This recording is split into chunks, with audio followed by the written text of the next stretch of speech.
وہ اس لیے کر رہا تھا کیونکہ مجھے خانپور ڈیم کراس کرنا وہ یہ چاہتے ہیں کہ اپنے باڈی کو بیلنس کرنا سیکھیں. بسم اللہ الرحمن الرحیم. السلام علیکم ورحمۃ اللہ وبرکاتہ.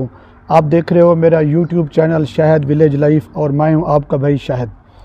جیسا کہ سب سے پہلے چھوٹی سی ریکویسٹ ہوتی ہے کہ میرے چینل کو سبسکرائب کریں اور بیل آئیکن والے بٹن کو آل پہ کر دیں تاکہ میری آنے والی ساری ویڈیو آپ تک آسانی سے پہنچیں. تو پیارے دوستو، ایک ہفتہ ہو گیا ہے. ایک بہت افسوسناک واقعہ ہوا. دل خون کا آنسو ہوتا ہے سن کے.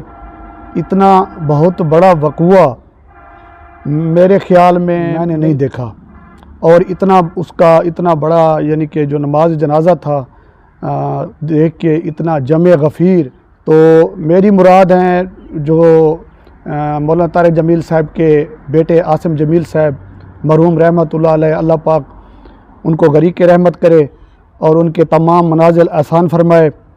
دل نہیں کرتا تھا اس موضوع پہ بحث کرنے کو کیونکہ کسی کی پرسنل لائف کو چھیڑنا اچھی بات نہیں ہوتی. تو اب حالات اتنے ہو گئے ہیں کہ سوشل میڈیا پہ دیکھ کے تو پھر یہ چپ رہا نہیں گیا، ایسے سمجھ لیں کہ رہا نہیں گیا. مولانا طارق جمیل صاحب کے بیٹے، نوجوان بیٹے اس دنیا سے چلے گئے، اور وہ بھی ایک مجذوب جس کو دنیا سے کوئی لگاؤ نہیں تھا، جس کو اللہ سے ملنے کی اتنی چاہت تھی. تو وہ ہر وقت مولانا صاحب سے کہتے رہتے تھے کہ میری کب ملاقات ہوگی، ابا جان میری اللہ پاک سے کب ملاقات ہوگی، آپ میرے لیے دعا کریں کہ میری بہت جلد اللہ پاک سے ملاقات ہو.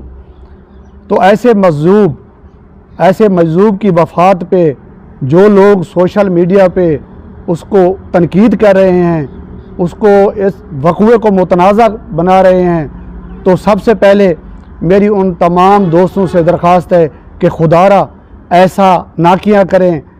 آپ اولاد کا دکھ نہیں سمجھتے.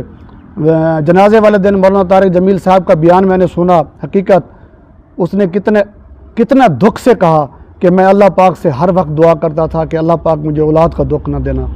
تو اولاد کا دکھ اس کو پتہ ہوتا ہے جس کی اولاد ہوتی ہے.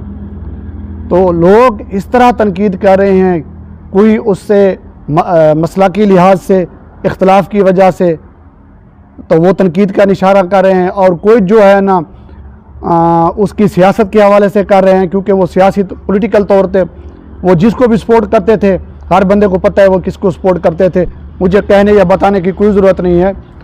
تو یہ مذہبی اختلافی مسلکی اختلاف کی وجہ سے اس کی بھیڑ مولانا صاحب کو نہ چڑھائیں.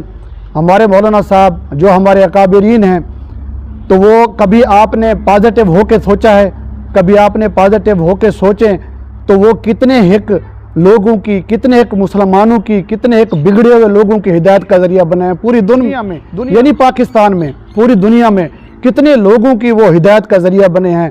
شعبے سے لے کے کرکٹ تک اور سنگنگ میں کتنے ایک لوگ ہیں جو مولانا صاحب کی وجہ سے ہدایت کا ذریعہ بنے ہیں. تو ان کی آخرت بن گئی ہے. جیسا کہ جنید جمشید صاحب کے آپ دیکھ لیں کہ پہلے وہ ایک گلوکار ہوا کرتے تھے، لیکن مولانا صاحب کی صحبت میں آئے تو اللہ پاک نے وہ مقام دیا کہ دنیا بھی بنی اور آخرت بھی بنی. تو اس کی جو پہلے لائف تھی وہ بھی آپ لوگوں کے سامنے تھی، اور اس کی بعد کی جو لائف تھی وہ بھی آپ لوگوں کے سامنے تھی کہ پہلے وہ ایک سنگر تھے، سنگر سے پھر وہ نعت خوانی میں آئے، اور نعت خوانی میں وہ جماعت میں گئے، اور ایک اللہ نے عزت مقام دیا اور شہادت دی. تو خدا را آپ ہوتے کون ہوتے ہیں کسی کی پرسنل لائف میں، اور اتنے اختلاف آپ فتوے لگانا فلاں ہو گیا فلاں ہو گیا. یار اللہ کا واسطہ ہے یار، کسی کی پرسنل لائف کو کیوں چھیڑتے ہو یار؟ آپ اس کو دیکھو تو اس کی کتنی عمر ہے، اس کی عمر رسیدہ بندہ جب ایک نوجوان بیٹے کا جنازے کو کندھا لگاتا ہے تو اس وقت جو تکلیف ہوتی ہے نا، آپ وہ تکلیف سوچیں. آپ اپنی اس کی جگہ خود کو لے کے دیکھیں یار، کتنا بڑا صدمہ ہے یار. وہ بیچارہ جو مجذوب تھا، حقیقت میں جو لوگ باتیں بنا رہے ہیں، جو لوگ سوشل میڈیا پہ مولانا صاحب کو تنقید کا نشانہ بنا رہے ہیں، میری ان سے ریکویسٹ ہے کہ خدا را آپ اپنی گریبان میں جھانکیں. آپ کون ہیں؟ وہ بچہ، یہ خدا کے فیصلے ہیں، یہ آپ کے اور میرے نہیں ہیں، یہ خدا کے فیصلے ہیں. جیسے ایک وہ شعر ہے کہ اے زائد نگاہ کم سے کسی رند کو نہ دیکھ، کیا جانے اس خدا کو تو ہے کہ وہ پسند۔ جو سنتے ہیں علماء سے کہ ایک طویفہ عورت تھی، ایک کتے کا جو بچہ ہے تو وہ پیاسا پڑا تھا، تو اس نے اپنا دوپٹہ جو ہے نا وہ اتارا، دوپٹہ، تو اس کو جو ہے نا یہ پہلے زمانے میں جو کنویں ہوا کرتے تھے، کنویں جس کو کہتے ہیں، تو اس میں اپنا دوپٹہ وہ جو ہے گرایا، اس پہ پانی آیا، وہ اس کو کتے کا منہ کھولا اور اس کے اندر وہ نچوڑا، تو اللہ پاک کو وہ طریقہ اتنا پسند آیا کہ اللہ پاک نے وہی کام اس کی ہدایت کا ذریعہ بنا دیا، اس کی بخشش کا ذریعہ بنا دیا۔ تو میں اور آپ کون ہوتے ہیں کہ اتنے فتوے لگانے والے اور اتنے باتیں بنانے والے؟ یار خدا را کچھ ہوش کے ناخن لو یار، اس کی نوجوان بیٹے کی وفات ہوئی ہے یار، کتنی دکھ کی بات ہے یار، ایک نوجوان بیٹے کا اس کے جنازے کو کندھا لگانا اور اس کا جنازہ پڑھانا، یار اپنی اس کی ہمت تو دیکھو یار، اللہ پاک نے اس کو کتنی ہمت دی ہے۔ میں سن کے میرے منہ سے الفاظ ادا نہیں ہو رہے تھے حقیقت میں، تو اس کی تو برداشت دیکھیں اللہ پاک نے اس کو کتنی برداشت دی ہے۔ اور وہ عاصم جمیل، کیا بات ہے یار، وہ اتنا پیارا بچہ، دیکھیں تو صحیح، اس کو آپ اس کے علاقے میں تو جائیں، علاقے میں جائیں، علاقے والوں سے پوچھیں وہ عاصم جمیل کون تھا، وہ آپ کو بتائیں گے کہ عاصم جمیل کون تھا۔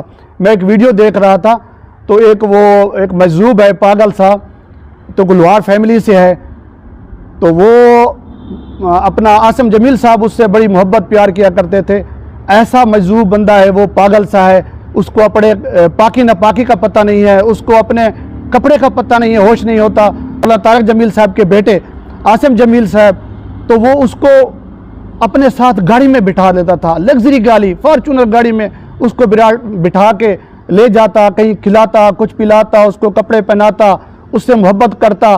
اللہ کی مخلوق سے محبت یہ ہوتی ہے، اللہ کی مخلوق سے یہ ہے اللہ کی مخلوق سے محبت کرنا، کہ اللہ کے جو ایسے مجذوب بندے ہوتے ہیں ان کے ساتھ بیٹھنا، ان کے ساتھ گپ شپ کرنا۔ اور آپ دیکھیں کہ وہ عاصم جمیل صاحب نے ایک فیکٹری بنائی ہوئی تھی، میرے خیال میں کوئی میکینیکل کے جو زرعی آلات ہوتے ہیں اس کی تھی، AJW کے نام سے، عاصم جمیل ورکشاپ میرے خیال میں ہے کوئی اسی نام سے۔ تو آپ فیکٹری میں جائیں، اب وہ مجذوب، وہ پاگل، وہ فیکٹری میں جاتا ہے اور فیکٹری کا جو دروازہ ہے، وہ گیٹ ہے، اس پہ جاتا ہے اور کہتا ہے کہ مجھے میاں صاحب سے ملاؤ، مجھے میاں صاحب سے ملاؤ۔ تو وہ عاصم جمیل صاحب کو میاں صاحب پکارتے تھے، وہ پاگل جو ہے نا عاصم جمیل کو میاں صاحب کہہ کر بلاتا تھا۔ تو وہ کہتا ہے کہ میاں صاحب سے میری ملاقات کرواؤ، میاں صاحب سے میری ملاقات کرواؤ۔ تو وہ فیکٹری والے کہتے ہیں یار کیا کریں اب؟